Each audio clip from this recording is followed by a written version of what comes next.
for your strength. And on behalf of everybody in the Truther community, I'm so grateful for you. Oh, that means a lot to me, 𝐙𝐿𝐻. Thank you so much. You're welcome. You're welcome. Thank you. And I just finished taking your course. I took a September course, and it was fabulous, fantastic. It is such a chill environment. You and Taylor make it so much fun. You guys bounce off each other so well. And it's a good energy in the course, good information, and you just give so much time for people to ask questions, which is so important. Everybody has so many questions, and you really just set aside so much of the time to let the people ask. So, are you ready? I am. Okay, let's go. The first thing that I wanted to talk about today, because I don't really have the story straight in my head, is the story of your birth and what happened to your mom when she was pregnant with you.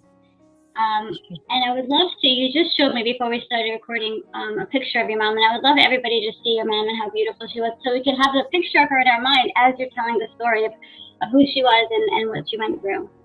Sure. Let me get the picture. So this is her. There you go. So beautiful. Okay. That's her when she was like 19, 20, or 21. I'm not sure, but in her youthful days. And her story is deep. Well, okay, first of all, let me rewind back to even before I was conceived.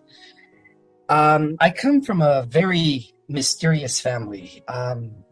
My grandfather, her father, was an international drug lord, and he inherited his empire from his father. His father, Abel, was also part of this, but back then his father, my great-grandfather, was more into the transportation of illegal alcohol, this is when alcohol was illegal back in the early 1900s before it became legal. And that's how it all started with my great-grandfather, who operated from Spain. So he had a huge connection with the Godfather of Italy, with the Russians, with the Colombians, and he spoke many languages, my great-grandfather. And so he inherited his, I guess, empire through his father. So there was always like this thing where it's the first male born, right? First male born inherits, the family's empire.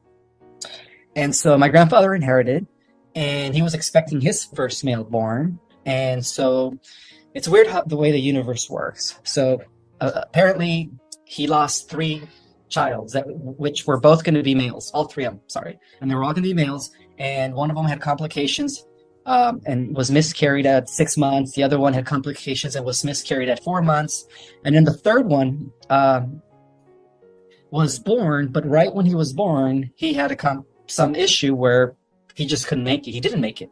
And then finally they tried again for the fourth time. But this time it was a woman. And he wasn't very happy about that. He wasn't very happy about that. And that woman was my mother. So my mother did make it. She was born. And because he was furious that it wasn't a male, it wasn't a son, he made my grandmother believe that, first of all, he took my mom and he took her over to his mom's house, my great-grandmother, in order for her to raise her. And then she ended up telling my grandmother that she didn't make it after all, just like all the other prior childs, that, she also passed away, which was a great deception to my grandmother. My grandmother thought, that she also had complications and that she didn't make it. But in essence, she did, right? He just kind of took her over to be raised by his own mother. And so, they tried again. They kept trying, and now he was just having girl after girl. At that point, he was just like, he felt like he was cursed. So he ended up having 9 girls. It's interesting the way the universe works, huh? Right, God has a sense of humor. Okay, so my mom's story reads like Cinderella. Okay, so this is where I'm getting at with this. So basically, after 5 or 6 years, the 9 sisters, well, back then there was like 6 sisters. The rest came later. They were already grown up, and my mother was, my mother was already 8 or 9. So a lot of those sisters were like 8, 7, 6, 5, 4, and then one of them, a couple of them were like 3 and 1 toddlers, but a few of them had already, reached the higher age. And one day my mother decided to visit her mom, to visit her family. I don't know how it happened. My grandfather told his mother to keep her secret, to keep her locked in and just raise her and educate her with no one knowing that she was alive. And so I don't know how it happened, but one day my mother showed up at the age of 9, I think, and she had like a little bob haircut, like a little bob do. So she kind of looked like a boy. And so she came to the door at her parents' house, and my grandmother answered, and she said, "What do you want, little boy?" And my mother looked up to her mom and said, "I'm not no little boy. I'm your firstborn, Maria." And my grandmother said, "What do you mean you're my firstborn? You're not my firstborn. My children are inside the house. Who are you, little kid? It's time for you to go." And she goes, No, wait, don't close the door. You've been lied to about my birth. Your husband, my father, deceived you, making you believe that I didn't make it. And this whole time I was raised by his mom. And now I want to reunite with you. And she goes, "What do you mean? You can't be my firstborn. She died. She died within hours." And she goes, No. Listen, you have to understand. I'm her. I never died. I'm here. I'm real. And then finally, I guess my grandmother called my grandfather and confronted him. And he confessed at that point. He goes, "Oh yeah, I forgot to tell you. I kept that from you for all these years." But see, the thing is he was in a position where he was very dominated over his wife and all, his children. And so whatever he told his wife, she had to believe him cold turkey because of his power and his money, Right. because of his status. And so she was like, "Why did you lie to me? I can't believe, you deceived me about our firstborn and you gave her over to your mom to be raised in secret, just." So it caused issues, of course, but, he put her in her place because of his power. And so they did allow my mom to move in eventually, but they treated her like a maid. Yeah, they actually, because they did have several maids. He was a multimillionaire back then and big mansion. And that's why we had like deers. That's why, I talked about how I grew up with a lot of animals when I was a kid. Like we had horses, we had cows, we had chickens, we had deers. Like we had a baby deer. I called her Bambi. I named her. And so we had all kinds of animals. And so she was treated like Cinderella. They would literally make her sleep on the floor. She didn't have her own room, even though the house had 10 rooms.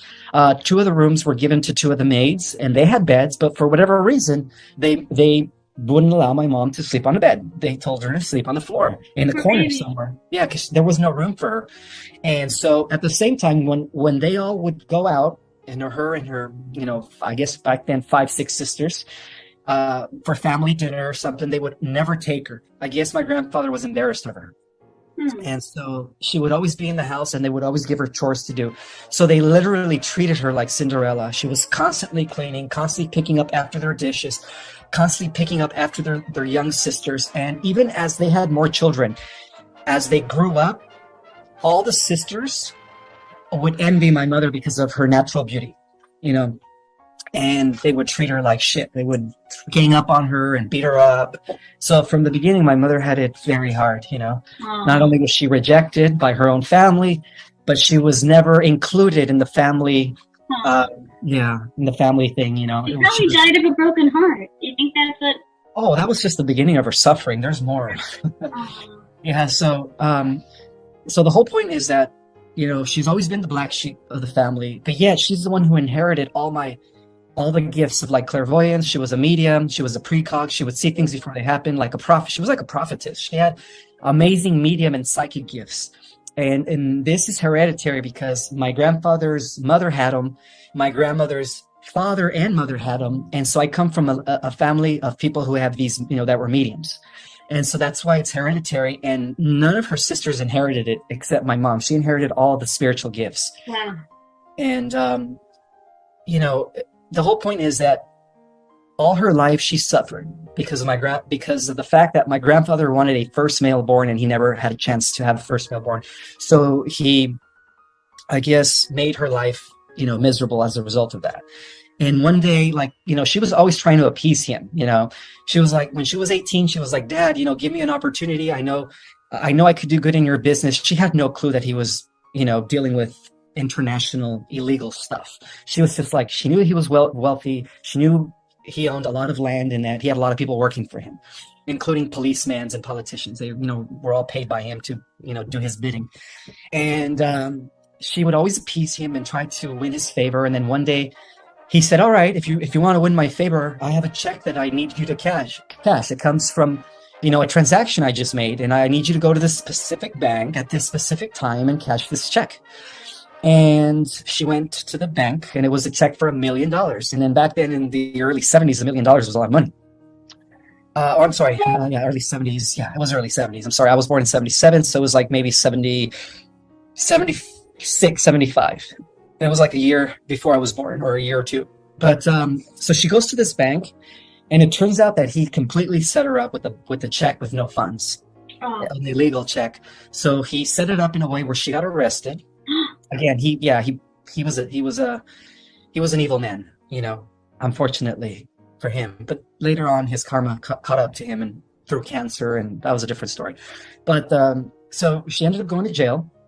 And when she was in jail, because she was like the most prettiest girl in jail, all the other girls would like beat her up and treat her like shit. And then one day, they decided to torture her. And what they did to torture my mother in jail. And I think that it was an order by my grandfather, because my grandfather also had connections in prisons, and he would like tell people what to do in prisons.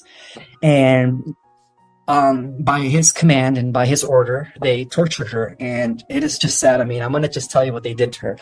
They would put water in her eyes, and they would take electrical wires and shock her eyes, so her eyes would start like bleeding. And she was like just bleeding from her eyes. Her face was like swollen from all the harsh, brutal beatings that she got.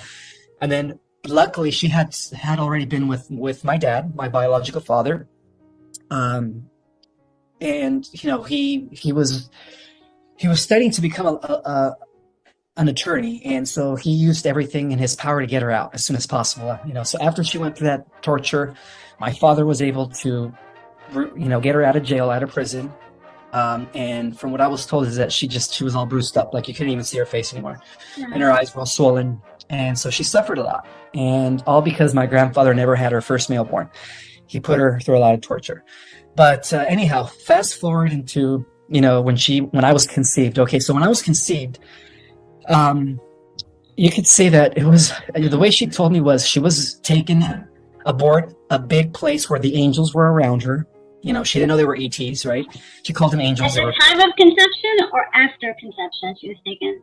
Well, at first she told me she had a dream. She had a dream that Michael the archangel descended upon her and conceived her. But then he told her to make my father think I was his. Similar to the situation of Mary and Joseph when they had Jesus. Yeah. So Michael came forward. I know this sounds weird, but according to her, Michael the archangel was the one who conceived her egg, and the reason he picked her was because I come from a lineage that could be. I guess she carries a high concentration of the Holy Grail blood, and that's why they picked her. And so she was taken throughout her pregnancy with me. She would tell me about these beautiful experiences where she was aboard she called it aboard heaven, but I believe it was a mothership.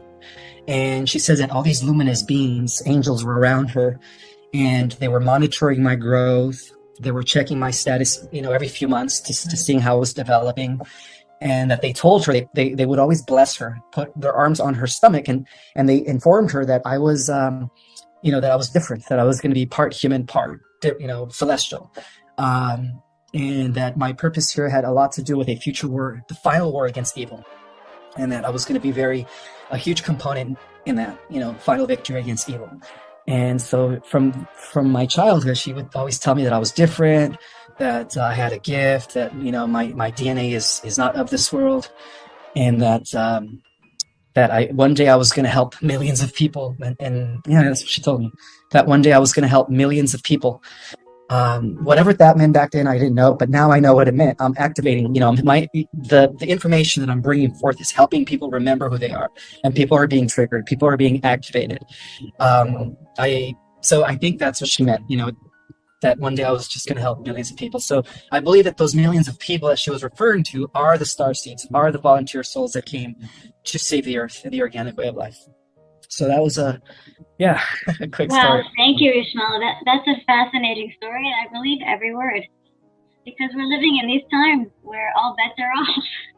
and anything is possible. And I've opened my consciousness in ways, and you've helped me do this too, is, you know, I'm thinking of things in terms of the galactic context. You know, I'm going back and like reframing. There's a lot of questions for you about the Bible, and I'm thinking of the Bible in galactic terms now. And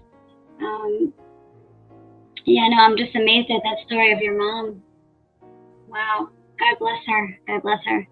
Hopefully we get to reunite and actually meet her soon. Oh, she's she's already sitting on her throne, I guess. Yeah. Do you contact with her? Do you have dreams about her? I do sometimes, and when I'm in dire situations or what appear to be in troublesome scenarios, I feel like she's always there to help me. And so I do feel her presence a lot around me, especially nowadays that I'm like reaching a lot of people. You know, I feel like she's protecting me along with my ancestors and my guardian angels. Were you overwhelmed as a kid when she would tell you that you're going to have this big mission? Did that overwhelm you? I didn't quite understand it then. I just thought, like, all right, whatever you said, Mom. Okay, you were chill about it. I was chill. Yeah, I didn't know what she meant. I thought at one point I just thought maybe it was just her trying to make me feel a little better because I was always bullied throughout grade school, right. You know. And but so she was serious. She meant it. Serious. Yeah, she meant it. I want to go back to something that we spoke about in our first interview. It's called the Foundation Stone, and I did a little more research about it. I'm actually reading a book about it, and in this book, this man, his name is, I sent you this book, I messaged you about it, Joel David Bax, and it's called The Jerusalem Stone of Consciousness. And he says that underneath the Dome of the Rock, they call it the Dome of the Rock because of the stone of the foundation stone. And he says in this book that the Kabbalah that is passed down is that this stone was where Adam was formed, where Jacob had his dream, where Isaac was bound. There's like a lot of biblical events happened on the stone, and the two temples were built around the stone. So he says that the stone is to the galaxies what each of our pineal glands is to us. Meaning that when we activate our pineal gland, we release endogenous DMT. Like we can create our own DMT and open up our consciousness and with the pineal gland when it gets activated. So he says the more people activating their pineal glands, we actually activate this stone, and this stone is what will expand the consciousness of the galaxies. So I understood from this that I think we're the hub of the galaxy because of the stone. Makes perfect sense. That ties into all my research and everything that I've been teaching. So what are you going to do about the stone? How are you going to get the stone? Well, I think it's I think there's a relationship between our own activation of our own third eye chakra, pineal gland. With the activation of our own pineal gland, I think we are going to activate the stone, which is the pineal gland of the entire galaxy. Yeah. So how do we? What are ways? Sorry to interrupt you, but what are ways that we could activate our pineal gland? There's different ways. You know, I've been doing Kriya Kundalini Yoga, which is a technique that I teach at the end of my Starseed Cosmology course. Were you there when I taught it? Yeah, you were, right? Yeah. Absolutely. That's one way. You know, through this through the breathing. You know, the conscious breathing, inhaling through your nose, holding it, and then exhaling it. Putting all your attention at the center of your eye, coiling your tongue backwards. You know, that's one way of doing it. Do that 20 to 30 minutes a day. Your tongue is backwards. You're closing your eyes. You're putting all the focus in the center here. And you are breathing in through your nose, inhaling very slow, and to the point where you are just full of air and you can't breathe anymore, and you hold it for a second, then you just exhale with your mouth, also very slow. That's the fastest way of activating the pineal gland. And I think as more of us begin to do that, the Dome of the Rock, the stone within the Dome of the Rock, is going to activate, and that's just going to like allow our entire galaxy to be reconnected to the cosmic currents, where every dimension is now going to be connected with each other to the point where like we're going to have access to other realms. You know, I think it's a portal that he was saying that this foundation stone is like this he said that all of life enters through it and all of death leaves through it. Mhm. Which is, I don't know, it's crazy stuff. But I was saying before we started recording, Ishmael, that you should add this to your next book. All the stuff that you teach in your course, like with diagrams, because I wasn't writing it down. I was just watching you do it, and then I don't remember most of it. So, and I think so many people would benefit. So Thank you for that great idea. I will incorporate that in my next book. Okay, cool. Thank you. And he also says that, I wanted to read you this. Mhm. He says that the word Zion is a code name for foundation stone. And I know you love the word Zion. Mhm. So it could be interchangeable for foundation stone. So when you see Project Restoration Zion, you could almost be talking about the stone. Okay, so Guru had a question for you. Hmm? I don't want to forget. So I'm going to play it for you. Mr. Guru. You ready? I sure am. Gila, I just have one question for Ismael. He talked, or they talk about how they didn't invent new languages. Where does Hebrew come from? What is it, Pleiadian? What is the source of Hebrew? I don't know if you knew that already, but I'm curious because It is Pleiadian. Language for the. That's the gist of this question. Yes. Where did Hebrew come from? The language Hebrew comes from the Pleiadians. It used to be called Ibiru, and that's why they call it Nibiru, the planet Nibiru. So on the planet Nibiru, they spoke Hebrew, but it used to be called Ibiru. And then later they put an H in front of the word. So it's definitely Pleiadian. And we're referring to the Iberian Pleiadians, not the Draco Iberians, the good Anunnaki, the Watchers, what the Bible calls the sons of God in the book of Genesis. Wow. You like blow my mind every time I talk to you. Was it true? I had once heard that the Pleiadians abandoned us, and that's why they feel they have to come help us. No, it's not that they abandoned us. They actually stayed from behind the scenes to assist us in the war against the Babylonian Luciferian cabal. They've always been around from the operating from the fifth dimension. They are actually the angels in the Bible. And every religious text talks about the angels that would assist us, that would guide the prophets, that would direct us, that would sometimes appear to the sages and the seers and revelators. Those are all Pleiadians. Wow. And I just read in your book, I was reading your book yesterday again, and how in the desert, when the Israelites wandered, the cloud by day and the fire by night were like motherships. Were they? What did you say about that? They were spaceships, yes. They were spaceships. Exactly. That's what I'm talking about. Like, all this Bible stuff is now in a galactic context for me, which is so cool. And then I have this friend, Esther, who always messages me. She's like, the third temple is going to be a mothership that comes down. That's right? the New Jerusalem. That's the mothership called the New Jerusalem. Yes. And it's already parked within our atmosphere. With other motherships. Ready and waiting. Oh, and then I was thinking about the high priest in the temple, the first and second temple, wore a breastplate of 12 stones, each one for the 12 tribes, 12 crystals. So I was then thinking that was like crystal technology to interface with God. Like they used it to get answers. They would ask it a question, and I was thinking, like, I don't think of it as ancient anymore. I think of it as they had technology back then that we lost and we're trying to retrieve. Yes, that's accurate too. Yeah, and the 12 also is symbolic to the 12 cosmic rays of power, which is something that I recently put out that is completely related to the Holy Grail lineage. The Knights of the Round Table of King Arthur, the Council of 12, the 12 Apostles. All that stuff is related to the governing system of the Brotherhood of Light, of the Order of Melchizedek. Right. The galaxies are like organized by 12. Exactly. Everything within, well, it's because we're part of the 12th creation, but everything within the 12th creation is organized within the system of the 12. But as I speak, we're now going to be entering the 13th creation. So what does that mean?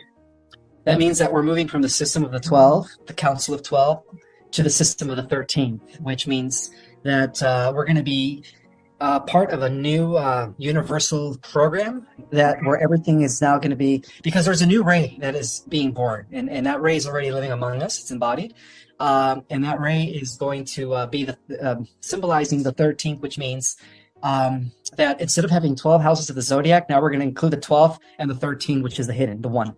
It also ties into the return of the sacred divine feminine, or the restoration of the mother goddess, the central universe of the holy Shekinah. Shekinah means feminine creation. I knew that. Which is the offspring or the bride of Yahweh. Yahweh is masculine creation, right? Our universal father, Yahweh, our universal mother, Shekinah, right? They have different names. So we're going into the system of the motherverse, as the light circuits reconnect our galaxy with M31 Andromeda. We're going to go from this current reality into one that is plugged into the eternal life systems. And that new creation is going to be kickstarted with the ascension of the earth, which is going to be awesome. So everything's moving the system of the 13th. Because I always learned in my upbringing with Judaism that there's this light that God had at creation. It's called the Or Haganuz in Hebrew, and it means that he hid away in like a jar, a special light. That could be the 13th ray. That could be the special light that he's going to bring back. Mm-hmm. Yeah, that's very cool. Okay, in your course, you spoke about involution and evolution, and every time I hear you teach something, I understand it better. So I understood what it means to come down from higher dimensions as opposed to evolving up from lower dimensions. Can the soul go through both processes?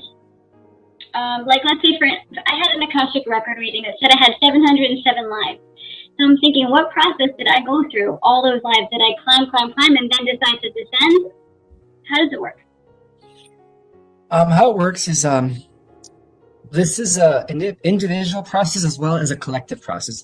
In terms of being a collective process, you could say that the universal mind of the central or the always existing universe is exploring more of itself through the dissension, which is the involution, right? The fragmentalization, the division, where it breaks off into smaller pieces. Each piece contains the whole in terms of the holographic concept of reality. That's called the involution on a collective level, so we're already ended that. That lasted 900-something billion years. Now we're going back. Now where the pieces are reuniting back with the whole, which is also equivalent to the ascension or evolutionary process. On an individual level, there are times where we as individual souls, we begin at the top, and as whole light beings, through this process of lowering our frequency, we become denser and denser, and that's also called the involutionary process, as we become less connected with everything, right? So that we could remember eventually that we are one with everything. So that's the great illusion that comes with the involutionary descent process, is that we begin to see everything as separated as we go into the lower dimensions.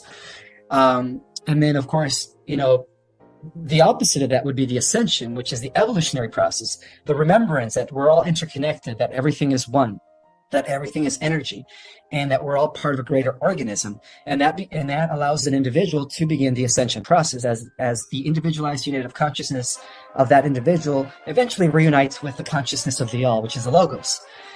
So those are two different examples of that. So it is possible that many of us have undergone both the involutionary descent process and the evolutionary ascent process over and over and over. And that determines the wisest of souls. Those that have completed that process, I guess, more times than those that haven't, are the wisest of souls in the cosmos. So because of the fact that we do operate different avatars, and we do exist simultaneously in other realms and parallel universes, there's different aspects of ourselves. Mm-hmm. Your aspect right now existing in this realm could be part of the involutionary process, but then there's another aspect of 𝐙𝐃𝐂 that's already completed the ascension process, where she is now reunited with the totality of everything. I don't know if that makes sense. It does make sense, believe it or not. I get it. I have to think about it more later, but I think I get it. Okay, the next thing I wanted to ask you. Okay, the financial part of the awakening. I love it. Like, I follow Mel Carmine and Amber and Whiplash and Emily, and like I'm like lit up by this financial, because I understand, Ismael, that this is our liberation. When the planet shifts to the quantum financial system, it's like we're all bust out of jail, So it gives me the biggest satisfaction to help people set up lobster wallets, buy XRP, I love helping people do this, because I understand that I'm helping them liberate themselves. My question for you, Ismael, is this: does that mean I'm going to be like stuck in the fourth dimension for a while because I love this aspect so much? No, not at all. Okay, thanks for saying that. Yeah, that's good for the younger souls that are moving up to the fourth dimension or the fourth destiny. But for us, the star seeds, we're going directly into the fifth and above. So who's Which going means to help them? They'll we're have. gonna we are. We're still going to have the ability to, through the process of lowering our frequency, pop into their dimension, and then Oh, yeah, so they're going to see us as the Pleiadians did in ancient times, where the Pleiadians would come as angels and they would pop out of reality. oh, that'll be so fun. That'll be so fun. I just hope that they don't worship us as gods. I'm just kidding. We No, won't. we're going to be humble. We're going to be humble this time. You're already humble. You're already. You're teaching everybody how to be humble. Okay, why is the God in the Bible portrayed as with these angry and frightening emotions? It always scared me as a little kid. I was terrified of God because of the way he was taught to me. Okay, so that was the tampering that took place with the Babylonian priesthood. They totally tampered. Well, when they reorganized as the Catholic Church, that's when the tampering came. The canonization of the accepted books of the Bible were completely modified to make it seem like the God of the Old Testament was this vengeful God. But who they were really referring to was Marduk. Marduk was the vengeful one, the son of Enki, not Enlil. Enlil's Jehovah, Elion, was the God of the Hebrews. He was actually very benevolent. And yes, there was times where he would forbid them to mix with the other groups like the Canaanites because of the fact that the other groups carried a high concentration of reptilian genetics. And they wanted to maintain a pure lineage that later led to the incarnation of Jesus. So that's why it was very adamant for the Hebrew God to prohibit the early Israelites to mix with other clans and races because they wanted to maintain that purity of that blueprint bloodline that was related to the lineage of the guardians, in other words. Yeah, no, that makes perfect sense. Perfect sense. Okay, I want to ask you about some current topics also. Princess Diana, do you think she's still alive? Oh, most definitely. And she is, she's on and off, going off world. She is existing in a beautiful, beautiful place over in Mars. Mars is built, it's got elaborate, futuristic cities already. And there's a place where all the people that fake their death that are part of the White Hat team have been, taken off for refuge in order to protect them.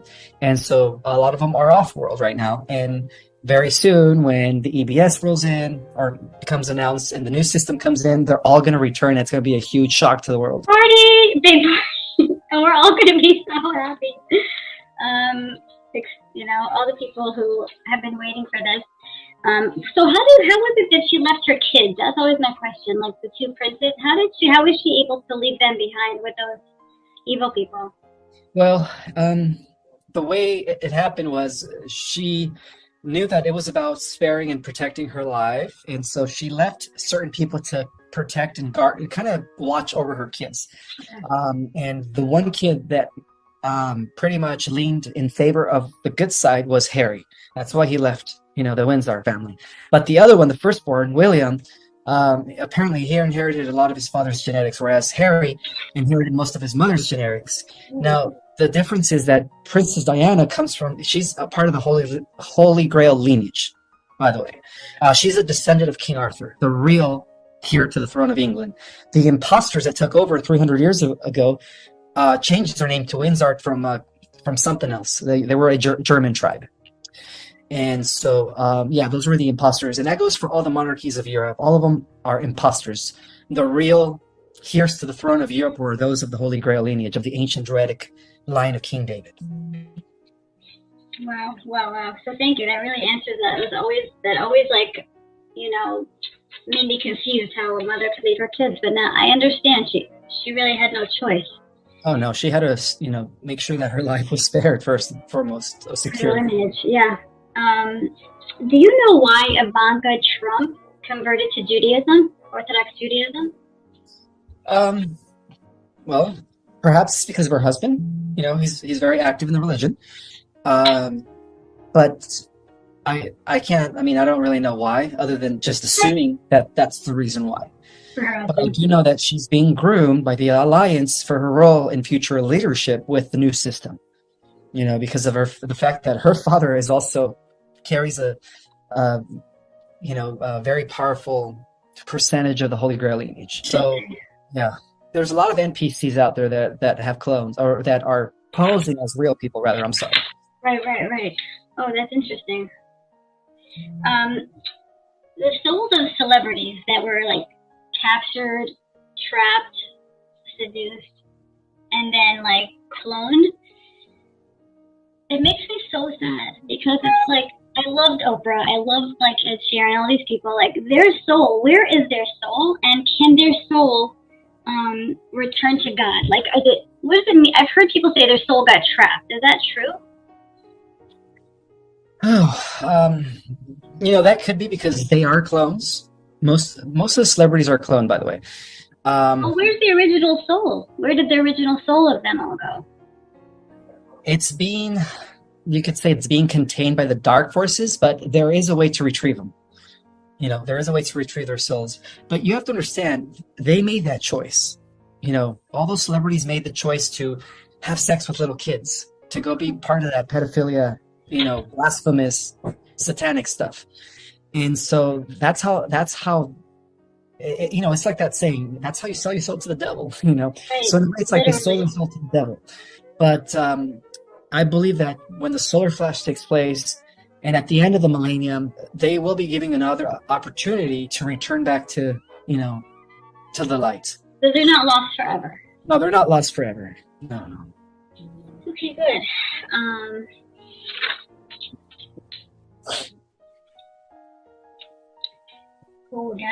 This is such a burning question for me.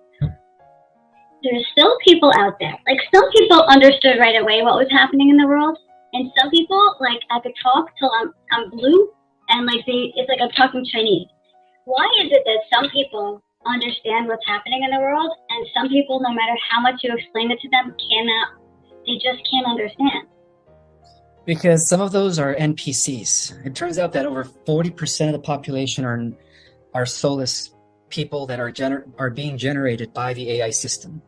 Kind of like the movie The Matrix.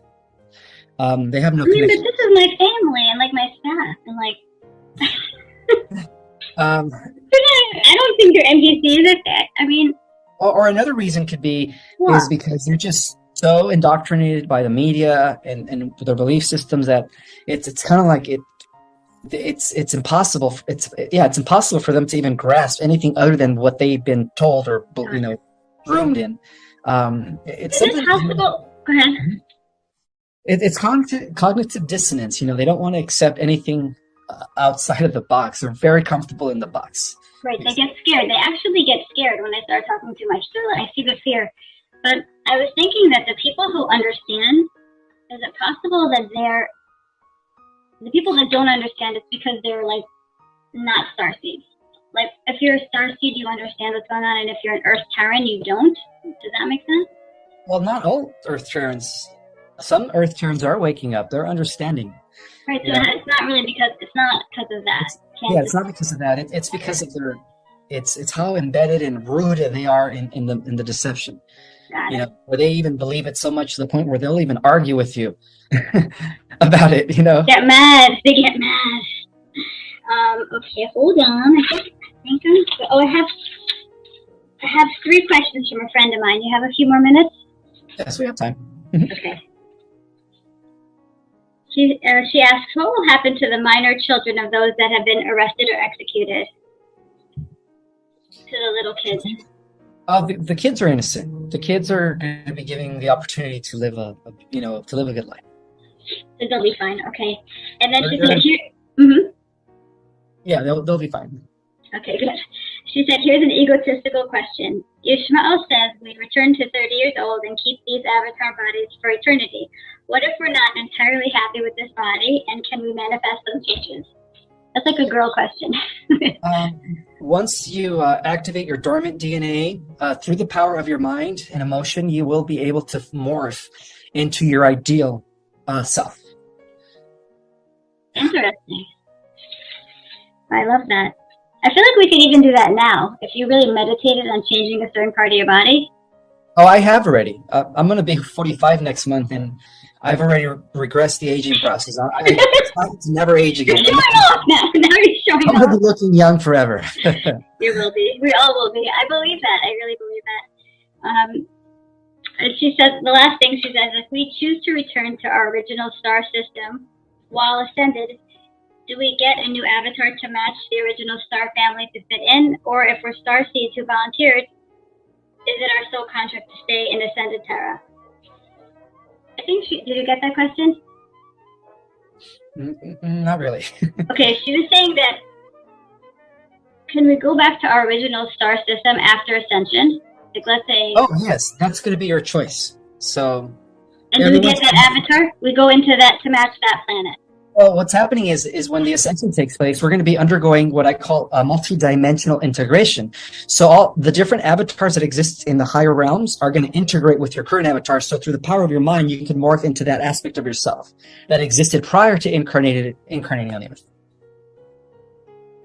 And you're going to have the choice to either stay on the earth, which is going to be now the hub of the multiverse, right? The new primary kingdom of all existence, or you're going to have the choice of going back to your home planet. Yeah, that's going to be up to you. Well, what are you going to do? I'm going to stay here on this earth. Yeah, this is my new home. So you said you missed your other home. Didn't you post it the other day? You missed your other home. I miss planet Avion in Lyra, but this is going to be the new Avion. Beautiful. What made you miss it? Was there something that happened? Well, from my memories as King Amelius in Avalon 2, Avalon was the second civilization in Lyra that we established. I just have memories of just how wonderful our society was. Everybody was very spiritually advanced. We had no external technology. Everything was done through the power of our consciousness. Similar to the movie The Avatar, we were all in a symbiotic fashion connected with the ecosystem and all living things. And just like in the movie The Avatar, we did have a tree that was like that held. I love that tree. I know that held the all our ancestors and all of life contained within that tree of the planet. And I just miss my home. I miss the beautiful oceans, clear blue waters, the rivers, the mountains, and just the cultures, the advanced spiritual cultures that we built through the power of our thoughts and how we all lived in harmony. Every single person was a cooperating. Just like the trillions of cells live together, cooperate to make our bodies function. That's how we all lived in Lyra. Everybody contributed to the greater whole. It was beautiful. That's beautiful. It's a real utopia. Well, that's what we're bringing to this world. I can't And in believe fact, something that I reveal in my book is that when they destroyed my home planet Avion, a chunk of Avion later was picked up by the Syrian High Council to develop the Battlestar planet Nibiru when they created the Anuhasi, the powerful lineage, right, of Michael, the Archangel. And then a part of Avion later developed into the second Earth, which existed in the Pleiadians. And then after that Earth was destroyed as planet Tiamat, it later developed into our current Earth. So it is believed that this Earth has a history that goes all the way back to Lyra. That was, it's part of that chunk that later evolved into a new planet and stuff. Oh, I love that. I love that. I love hearing all these stories from you. It sounds right. It sounds like something I remember. I actually had a memory come back to me about learning how to fly. And it's not like a dream. It's not like I'm remembering a dream. It was like I'm remembering a memory. And I was with this other being, and this other being was teaching me how to fly. And we were laughing the whole time. It was so fun. I didn't see a face. I don't know who it was, but I was with somebody, and they were teaching me that when you fly, you go straight up. You don't go diagonal. They're like, you go straight up. And I kept practicing the takeoff. And it was cool to actually experience a memory come back in. It's all going to be coming back to us when our dormant DNA becomes activated. Yeah. How much longer, Ismael? How much longer? Hoping by tomorrow. I miss you. I'm sticking to my original vision between now and 2024. Or tomorrow. Well, thank you for today. I'm really grateful. Thank you for making the time for me today. And my pleasure. We'll pick it up next time. Yes, we will. To be continued. To be continued. Bye, guys.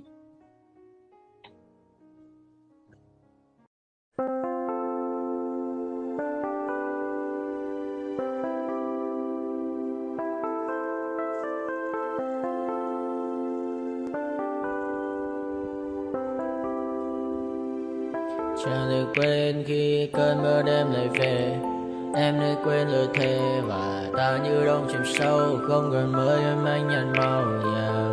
Em chỉ cần mơ đâu em chỉ còn là những cơn mưa vô giá. Cho bên mơ em không mơ anh.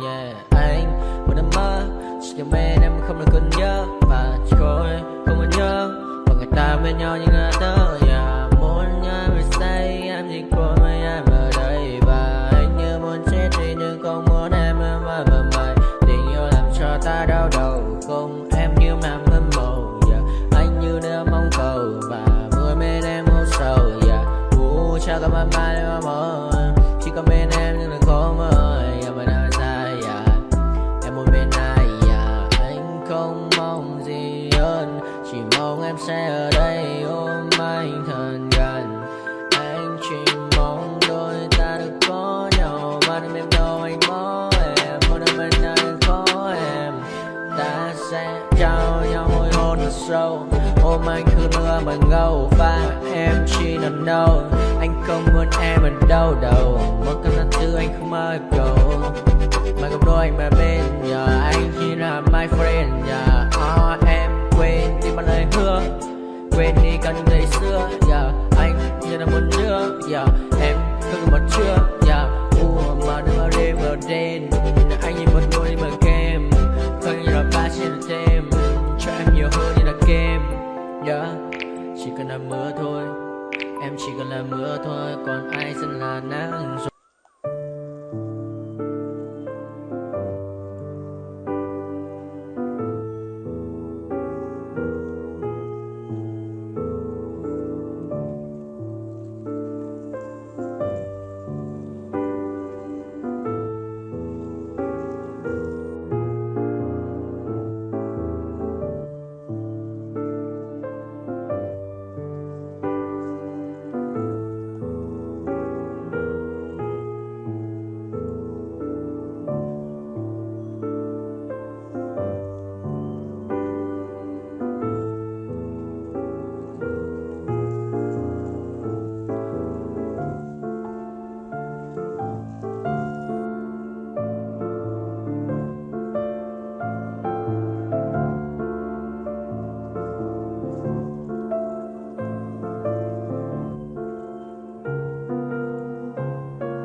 I got nightmares in my head, I fear that the thoughts build up until I can't hear, that my mind fills up into a creature, and it haunts me somewhere much deeper.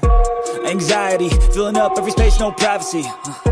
And silently, it could build and build until you finally see, whoa, it's taking over, damn no closure, moving closer. No exposure, I just wanna be a loner.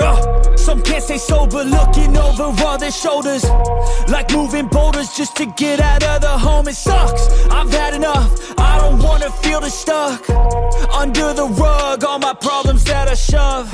I got nightmares in my head, I fear that the thoughts build up until I can't hear, that my mind fills up into a creature, and it haunts me somewhere much deeper. I got nightmares in my head, I fear that the thoughts build up until I can't hear, that my mind fills up into a creature, and it haunts me somewhere much deeper. I've been feeling weird, I can't seem to focus good enough. Nothing's really clear, sometimes it could be a little tough. I just need to feel like the end's in sight for me, but let's be really real, anxiety can foggy all this stuff. I've been feeling weird, I can't seem to focus good enough. Nothing's really clear, sometimes it could be a little tough. I just need to feel like the end's in sight for me, but let's be really real, anxiety can foggy all this stuff. It sucks when you finally feel like giving up. Oh God, no luck, everything feels like you're sticky stuck. I'm lost, handcuffed to the bed where I sleep, don't give a fuck. Can't stop, unplug, feeling overwhelmed, I think I've had enough. Gotta find a way to get some energy, gotta find someone who's a good friend of me. I need purpose to make it all worth it, I'm still searching and I'm still learning. I want a life that's filled with memories, not a life with regret and frenemies. I need focus to keep me from hopeless psychosis if I keep moping. I got nightmares in my head, I fear.